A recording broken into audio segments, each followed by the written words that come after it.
तो गाइस बहुत दिनों के बाद मैं ये वीडियो अपलोड कर रहा हूँ क्योंकि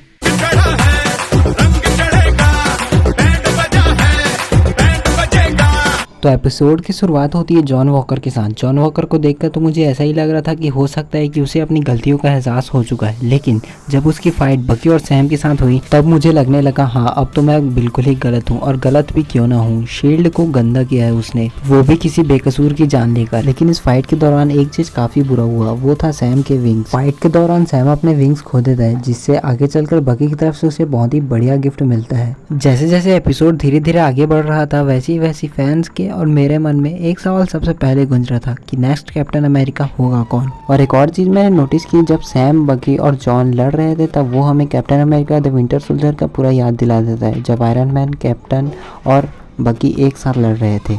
इस जगह एक चीज नोटिस करने वाली थी, जॉन वॉकर खुद को बार बार कैप्टन अमेरिका बता रहा था, लेकिन स्टीव कभी भी खुद को कैप्टन अमेरिका बोलता ही नहीं था। वो खुद को स्टीव रॉजर्स ही मानता था। इसी बीच जब जॉन वॉकर वहाँ पास बैठा होता है तब वहाँ पास एक लड़की आती है, वो खुद को वैल दे मतलब कुछ तो नाम बता, Valentina Allegra de Fontaine. और हो ना हो ये जरूर शील्ड की एजेंट है। शील्ड का काम ही क्या है, जिसके पास भी कोई सुपर पावर्स आई उसके पीछे लग जाते हैं। और फाइनली जीमो सुकोविया में होता है, जहाँ बकी भी पहुंच जाता है। बकी उसको मारने की तो कोशिश करता है लेकिन मारता नहीं है।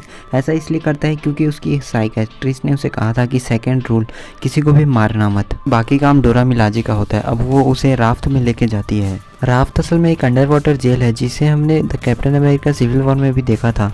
जब डोरा मिलाजे जीमो को लेके जा रही होती है तभी बकी कहता है कि क्या मुझे सहायता मिल सकती है। हो ना हो ये कुछ ना कुछ बकी ने उससे मांगा ही होता है, जिसके बारे में मैं आपको आगे बताऊंगा। आप में से काफ़ी लोग को तो पता ही होगा कि आइसाया 300 ब्लैक सोल्जर्स में से एक था जिनके ऊपर सुपर सोल्जर सीरम टेस्ट किया गया था। फिर आइसाया को ऑर्डर मिलता है कि वो उनमें से काफ़ी सोल्जर्स को वहाँ पर छोड़ के वापस आ जाए, लेकिन वो ऐसा बिल्कुल भी नहीं करता। उन सबको वापस वो बचाने जाता है। ये काफ़ी अच्छा रेफरेंस था captain America the first Avenger का, जहाँ स्टीव भी बिना किसी की परवाह किए बिना बकी को उस कैंप से बचाने जाता है, यानी कि हाइड्रा के कैंप से। तो गाइस अब ज़्यादा टाइम वेस्ट ना करते हुए और कुछ चीज़ स्पॉइल ना करते हुए मैं आपको एक बहुत ही बढ़िया न्यूज़ देने वाला हूँ।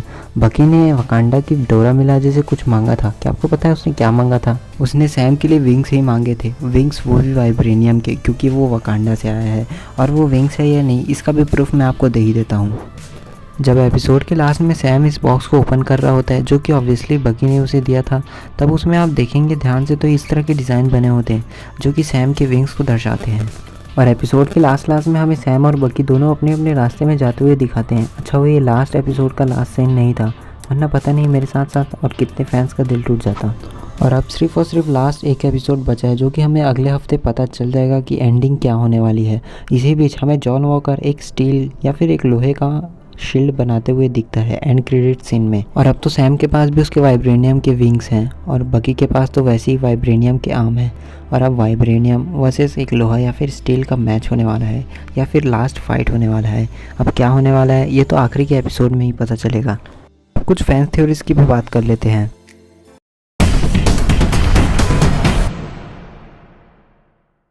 थ्योरी नंबर 1, सबसे पहले आपको एक जानकारी दे दूं कि एप्पल का रूल है कि कोई भी विलन उसका मोबाइल इस्तेमाल नहीं कर सकता।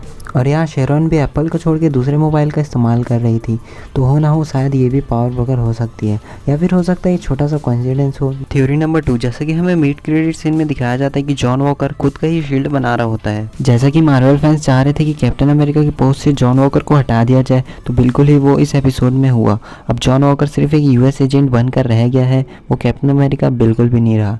लेकिन जैसे कि मिड क्रेडिट सीन की बात करें तो वो एक शील्ड बना रहा होता है।